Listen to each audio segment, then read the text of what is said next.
Right then, let's paint a picture. You've got a call booked in with someone you've never met. Not a quick 20-minute hello, but a full-on 2-hour deep dive. A friend of a client passed on their details. TA said GS, and now the clock is ticking down to the start of the session. There's that little flutter in your stomach, that thought of, blimey, where do I even start? How do you take a complete stranger on a journey that could genuinely change their life, right from the very first minute? Well, let's walk that path together. This isn't a rigid formula, because every conversation is its own unique dance. But I've noticed a certain rhythm, a flow that tends to appear when you do this work properly. So, let's imagine our client, we'll call her Joanne, is just logging on. First things first, before you even think about coaching, you just need to connect. Be human. This is the warm-up. The bit where you both just take a breath and relax into the space. She's probably feeling a bit nervous, maybe even a bit weirded out. So, break the ice. It's as simple as that. Hi Joanne, how are you doing? It's great to finally meet you. So, tell me, how do you know Rebecca? How long have you two been mates? You could ask. Have you ever done any coaching before?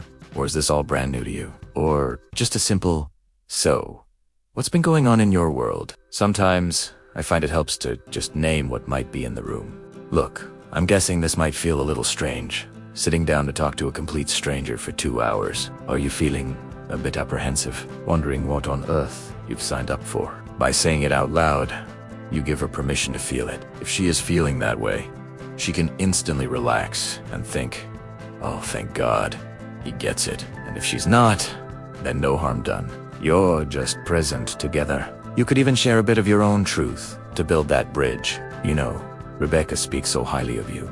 I was actually a bit nervous myself. Or, to be honest, Joanne, I don't know much about you at all, so I'm coming into this with a completely open mind, just as curious as you might be. It's about leveling the playing field, creating a real, honest connection before the work even begins. Once you feel that initial tension is melted away, it's time to frame the conversation. Let's call this drawing the map. Joanne needs to know what this is truly about. Because let's be honest, the word coaching can mean anything these days, and most people's experience of it is, frankly, just a bit of a natter. The bar is set so low, so you need to raise it. You need to set the scene for the magic you're about to create. You might say something like, Joanne, I just want to give you a sense of what I have in mind for our time together today. What I do is create a space for conversations that genuinely matter. We're going to go deep, if you're willing. You are always in the driver's seat. You can steer away from anything you don't want to explore. But my invitation is for us to go somewhere truly powerful. Now, I've blocked out a couple of hours for us. But I just wanted to check, how are you fixed for time? You have to ask this, even if it was in the email. Life happens. Someone might say, oh, actually, I've got to pick the kids up in 90 minutes. And that's fine. Now you know, and you can work with it. No surprises. Then you properly frame it. I often close my eyes for a second when I do this, just to really feel into the words. So, Joanne, what we're about to do is powerful. It's impactful. And to be quite frank, it can be like, now, that doesn't mean it has to be heavy and serious. We can have a laugh. We can keep it light. But I want to invite you on an adventure with me. An adventure where you might think about things in a way you never have before. Where the very lens through which you see your world might get a bit of a polish. Or maybe even be swapped out for a new one. I want you to see possibilities for yourself that, right now, might not even be on your radar. That's the journey I'd love to take you on. So, before we set off, I think it's really important we make a few agreements, just so we're both on the same page. The first one is a really simple but crucial distinction for me. For the next couple of hours, my job is to serve you, not to please you. Let me break that down. If I were here to please you, I'd just tell you what you want to hear. I'd nod along and say all the right things so that you'd be like me by the end of it. But the real power of this work comes from the fact that I do need you to like me. You've got friends for that, right? I'm not here to be your mate. I'm here to be a mirror. Tu serve you. And that means I might have to say the things that feel a bit uncomfortable to say. Because that's often where the gold is hidden. How does that land with you? See? It keeps it a two-way street. The next agreement is about what I sometimes call courageous conversations. We can decide how much we turn up the heat. It's not about me shouting at you or anything like that. It's about challenging your assumptions. You know when you have a friend who is always complaining about her job? The boss is a nightmare. The work is boring. She's completely fed up. And then one day she tells you she's got an interview for a new job, and you're so chuffed for her. But then you hear about the new place, and it sounds, well, exactly the same as the old one. The same type of boss. The same industry. The same problems. You try to gently tell her, but she just can't see it. No. This time it's different. See? And then 6 months later, she's back to square one, moaning about the same old things. As friends, it's hard to get that message through, but the power of a coach, the power of turning up the heat, is that if you give me permission, I will be the one to say the things that might feel uncomfortable to hear. I'll challenge the story you're telling yourself, because when you change your story, your whole world changes. Are you up for that? And remember, you've got your hand on the thermostat. You can turn it down at any time. You can just say, whoa, that's a bit much, or I'm not ready to go there yet. You're in charge, but my default will be to gently nudge you towards your edge. How does that sound? And the final agreement is about putting all our cards on the table. No masks. I'm going to be completely open with you. I'm human. I've got my own struggles, my own limiting beliefs, my own baggage, and if it's relevant, I won't hide any of that from you. In return, I ask that you do the same. If you spend this conversation trying to look good, trying to give the right answers, then we're just wasting our time. This only works if you're willing to be as real as I am. If you're willing to show up fully, warts and all. Are you game for that?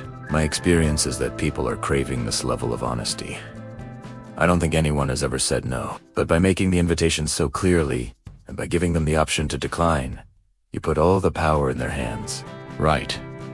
After setting that foundation, I like to pause. Just give them a moment. So, Joanne, before we dive in, do you have any questions for me? Is anything unclear? Is there anything you'd like to agree on between us? It's vital not to just steamroll them with information. Let them speak. Once they're good to go, I then outline the flight plan. I want to give her that sense of safety, so she knows the structure of the journey we're on. Okay, brilliant. So let me tell you what the next couple of hours might look like. We're going to spend about 90 minutes or so diving into whatever is most important for you. Then, we'll deliberately pause. We'll take a breath, and I'll ask you to share the one or two biggest insights you've had, the things that might just be game changers for you. From that point, one of three things will probably happen. 1, you'll feel amazing. You'll have had a breakthrough, your perspective will have shifted, and you'll be good to go. If that happens, brilliant. My job is done. 2, as we talk, I might realize that there's a specific resource, maybe a book or even another person, who would be perfect to help you with the next step. If that's the case, I'll happily point you in their direction. Or 3, you might get to that point and think, blimey, that was incredible. If we can do that in 90 minutes, I wonder what's possible if we did this regularly. You might want to know what it would look like for us to work together more long-term. And if you ask, we can absolutely explore that. And now and then, if I feel a really strong connection and sense that we could do extraordinary work together, I might suggest that possibility myself. I won't hold that back. We could either talk about it then, or set up another time. But those are the likely outcomes. Does that feel okay to you? See what I'm doing. I'm removing all the anxiety about the end of the call. She knows exactly what to expect. There's no awkward sales pitch looming. It's just a clear, professional, and safe container for the work. And then, it's time to begin. Fantastic. Joanne, thank you for trusting me, and thank you for being here. Let's have some fun. Now, here is where your unique magic comes in. But a powerful place I often start is by taking someone to the future. I want you to imagine you can step into a time machine.